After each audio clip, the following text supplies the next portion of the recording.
தெய்வீகமானவர்களே, அன்பு வணக்கங்கள். உங்களுடைய மனம் எப்படியெல்லாம் செயல்படுகிறது,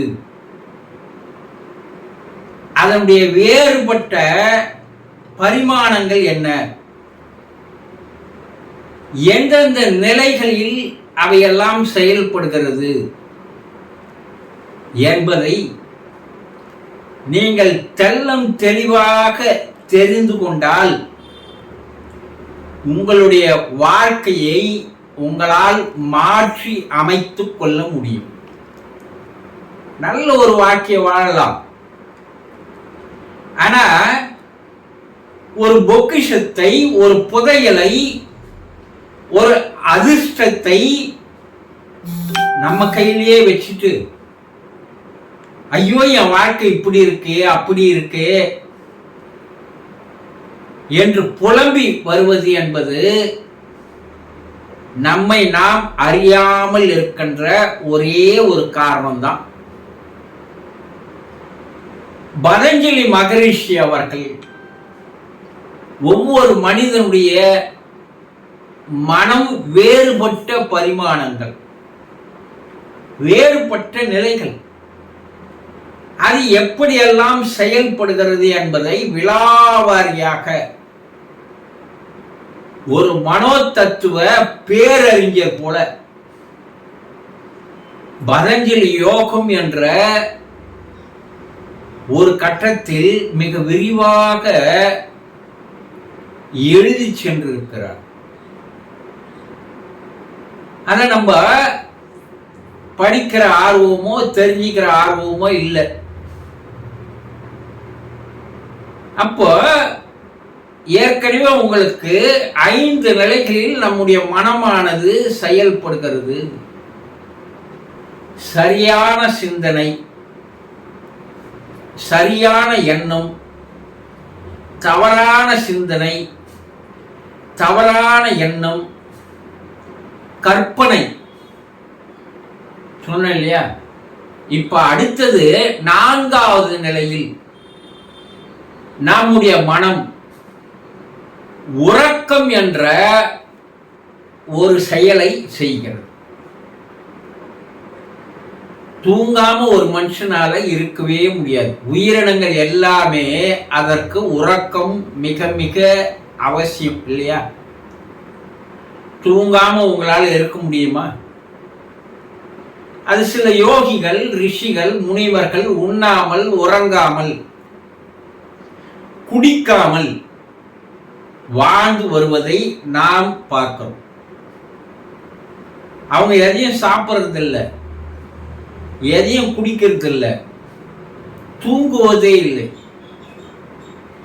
நான் அது போல ஒரு மகானோடு நான் நெருக்கமாக பழகி இருக்கிறேன். பல மாதங்கள் அவரோடு இருந்திருக்கிறேன். அவர் சாப்பிடுவதில்லை, நீர் அருந்துவதில்லை, உறங்குவதும் இல்லை. எப்படி அவங்க இருக்கிறாங்க? இது நடக்குமா? பாசிபிளா? நடக்கும். அது யோகத்தினுடைய உச்ச நிலையில் அவர்கள் சில பயிற்சிகளை செய்து கொள்கிறார். அதிலிருந்து அவர்களுக்கு சக்தி கிடைக்கிறது. அந்த எனர்ஜி மிக அதிகமாக தேக்கத்தில் இருப்பதால் உறக்கம் வருவதில்லை. நம்ம நாள் பூரா உழைக்கிறோம். இரவு நம்முடைய உடலுக்கும் மனதிற்கும் ஓய்வு தேவைப்படுகிறது.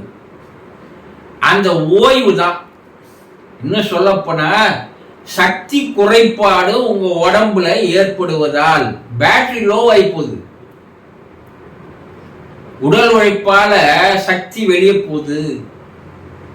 உடல் உழைப்பால 10% 90% மனத்தினுடைய செயலாலே சக்தியானது, எனர்ஜியானது, ஆற்றலானது உங்கள் உடம்பிலிருந்து வெளியேறி விடுகிறது. பேட்டரி லோக்கா வந்து எப்ப அந்த பேட்டரி லோ ஆகுதோ அப்ப தானாகவே உடல் ஓய்வை தேடுகிறது, உறக்கத்தை தேடுகிறது. இது இறைவன் கொடுத்த ஒரு கிஃப்ட். எப்பா நீ உறங்கு, நீ செலவழிச்ச எல்லா சக்தியும் நான் மறுபடியும் உனக்கு தரேன், சார்ஜ் பண்றேன், நீ காலையில் எழுந்து சந்தோஷமா மகிழ்ச்சியா இரு. இறைவன் எவ்வளவு கருணை வடிவானவன் பாருங்க.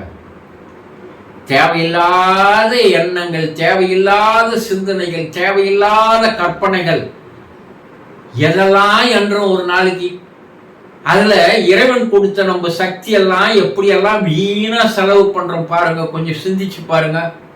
நீங்க சாப்பிட்றதால் வரக்கூடிய சக்தி இப்போ ரொம்ப ரொம்ப கம்மி. ஏன்னா சரியான உணவு கிடையாது, சக்தி தரக்கூடிய ஆரோக்கியம் தரக்கூடிய உணவு கிடையாது இப்போ. ஆனா இறைவன் தரக்கூடிய உலகத்தில் தரக்கூடிய பிரபஞ்ச சக்தி தான் சார்ஜ் ஆகுது. அது நீங்க காலையில எழுந்து அந்த பொக்கிஷத்தை புதையில வீணா செலவழிக்கிறீங்க இல்லையா? அப்போ உறக்கம் என்பது மனநிலையினுடைய ஓய்வு. மனம் அங்கே செயல்பட முடியாமல் அது ஓய்வெடுத்துக் கொள்கிறது. ஏன்னா மனம் செயல்படுவதற்கு அங்க சக்தி இல்லை, எனர்ஜி இல்லை. அதனால மனம் என்ன பண்ணுது, எண்ணங்களை படிப்படியாக குறைத்து கொண்டு அது ஒரு தளர்வான நிலைக்கு, ஓய்வான நிலைக்கு போவதை தான் நாம் உறக்கம் என்கிறோம். ஆனா இந்த உறக்கத்தையே நீங்கள் வேறு ஒரு கோணமாக மாற்றி அமைத்துக் கொள்ள முடியும் என்று யோகிகள் கூறுகிறார்கள். எப்படி? அதே யோகத்தில் சமாதி நிலைக்கு உங்களால் கொண்டு வர முடியும் என்று சொல்கிறார்கள். உறக்கம்தான், தூங்குறீங்க தான், அந்த உறக்கத்தை, அந்த தூக்கத்தை யோகத்துல, தியானத்துல உச்ச நிலையான சமாதி நிலையாக அதை மாற்றிக்கொள்ளக்கூடிய வாய்ப்புகள் இருக்குதுன்னு சொல்றாங்க யோகிகள். ராமகிருஷ்ண பரமஹம்சர், ரமண மகரிஷி, ராகவேந்திரர், அரவிந்தர், ஷீரடி பாபா, இப்படி குருநானக், இயேசு, நபிகள் நாயகம், இப்படி நீங்கள் யாரையெல்லாம் அவதாரங்களாக நினைக்கிறீர்களோ அவர்கள் எல்லாம் உறக்கத்தை சமாதியாக மாற்றிக்கொண்டவர்கள். என்னங்க உறக்கத்தை போய் எப்படி சமாதியாக மாற்ற முடியும்? என்ன உறக்கம் என்பது என்ன நல்லா தெரிஞ்சுங்க. தூக்கம் என்பது என்ன? உடல் ஓய்வெடுத்துக் கொள்கிறது, மனம் ஓய்வெடுத்துக் கொள்கிறது. இதற்கு உறக்கம் என்று பெயர். ஆனா உள்ள ஒன்று உயிர் துடிப்போடு இருக்கிறது. உயிர் போயில்ல வெளியோ, ஆன்மா வெளியே போல, ஆத்மா உள்ள இருக்கு. அதை நீங்கள் உறக்கத்திலோ கவனிப்பது இல்லை, அதன் மீது உங்களுடைய கவனம் செல்லுவது இல்லை. சமாதியில உங்களுடைய கவனம் ஆன்மா மேல் செல்கிறது, ஆன்மா விழிப்போடு இருக்கிறது. இதற்கு பெயர் தான் சமாதியின் பேர். உடல் ஓஞ்சிரும், மனம் ஓஞ்சிரும், நீங்க ஆழ்ந்து தூங்கிடுவீங்க. உங்களுக்குள்ள ஓடி இருக்கிற உயிர் ஓட்டத்தை, ஜீவனை நீங்கள் உணர்வதே இல்லை. உங்களுக்குள்ள கடவுள் இருக்கிறான், தெய்வம் இருக்கு, ஆண்டவன் இருக்கு, அதை நீங்க உணர்றதே இல்லை. பகல்ல தான் மனம் எதையோ நினைக்குது, இறைவனை நினைக்க முடியல, இறைவனோட தொடர்பு கொள்ள முடியல. ஆனா இரவுல மனம் ஓய்வாய் போச்சு இல்ல. இப்ப அதனுடைய ஒளியை, அதனுடைய தன்மையை நீங்க பார்க்கலாம்ல. எங்க குருஜி நாங்க தான் தூங்கிடுறோமே, அதுக்கப்பால திருட வந்து திருடின்னு போனா கூட எங்களுக்கு தெரியல, எங்க உடம்பு மேல பாம்பு ஏறி இறங்கினாலும் தெரியல சொல்றோம்ல. ஆனா யோகிகள் உறக்கத்தில் இருப்பார்கள், ஆனா விழிப்பாக இருப்பார்கள் என்று பகவத்கீதையில கிருஷ்ண பகவான் சொல்வார். ஒரு யோகியானவன் உறங்குவான், ஆனா அந்த உறக்கத்தில் அவன் விழிப்பாக இருப்பான்னு சொல்லுவார். ஒரு சின்ன சத்தம், ஒரு பின்னு போட்டீங்கன்னா கூட யோகி டக்குன்னு எழுந்துக்குவான். ஒரு விழிப்போடு இருப்பார்கள். அப்ப அந்த நிலையில் நீங்கள் மாற்றிக்கொள்ளக்கூடிய ஒரு வாய்ப்பு உறக்கத்தில் இருக்கிறது. நாம் அனைவருமே அதை தவறவிட்டு கொண்டிருக்கிறோம்.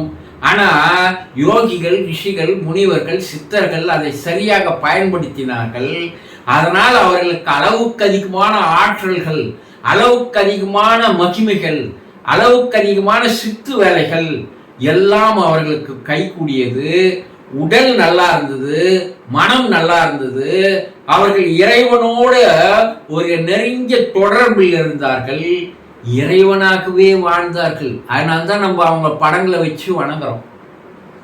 அப்போ பதஞ்சலி மகரிஷி என்ன சொல்றாருன்னா, எப்பா உறக்கம்தான், உனக்கு உறக்கம் அவசியம்தான், ஆனா அந்த உறக்கத்திலும் விழிப்பாக இருப்பதற்கு பெயர் தான் சமாதி நிலை, யோகத்தினுடைய உச்ச நிலை. நீங்க சமாதின்னா எவனுக்கு கட்டி வச்சுக்கிற கட்டடத்தெல்லாம் நினைக்காதீங்க. ஆதிக்கு சமமாக நாம் மனமில்லாமல் போகின்ற, ஆடாமல் அசையாமல் இருக்கின்ற அந்த நிலைக்கு மனம் ஆடாமல் அசையாமல். ஏங்க நீங்க தூங்குறன்னு சொல்றீங்களே, நீங்க தூங்குவதே இல்லை என்று சித்தர்கள் சொல்றாங்க. எப்பா நீ தூங்கனியா? தூங்குன, ஆனா உன்னுடைய தூக்கம் என்பது ஒரு முகூர்த்த நேரம் இருக்கிறது, மறுபடியும் பிறண்டு படுகிற ஒரு கனவு வருகிறது, மறுபடியும் கனவை காண்கிறாய். அப்போ இந்த இறைவன் கொடுத்த அந்த உறக்கம் உனக்கு என்ன இப்போது முழுமையாக கிடைக்காத போது, அந்த பேர் இன்பமானது உனக்கு முழுமையா கிடைக்கல. காலையில இருந்தா நல்லா கனவு கண்டங்க, அப்ப நீ முழுமையான ஓய்வு எடுக்கவில்லை, ஆனந்தம் உனக்கு தெரியவில்லை, பேரின்பத்தை நீ அனுபவிக்கல. கனவு காண்பதிலேயே பல பேர் என்ன ஆயிடுறான், அந்த ஓய்வை அனுபவிக்க தெரியாமல் விட்டு விடுகிறான். ஆனா யோகிகள் என்ன பண்றாங்கன்னா, 4 முகூர்த்த நேரம் அவர்கள் தன்னை மறந்து உறக்கத்திலும் விழிப்போடு இருக்கிறார்கள். 4 முகூர்த்த நேரம் 1.5 மணி நேரம், 1.5 மணி நேரம், 6 மணி நேரம் அவர்கள் உடல் நல்லா ஓய்வெடுக்குது.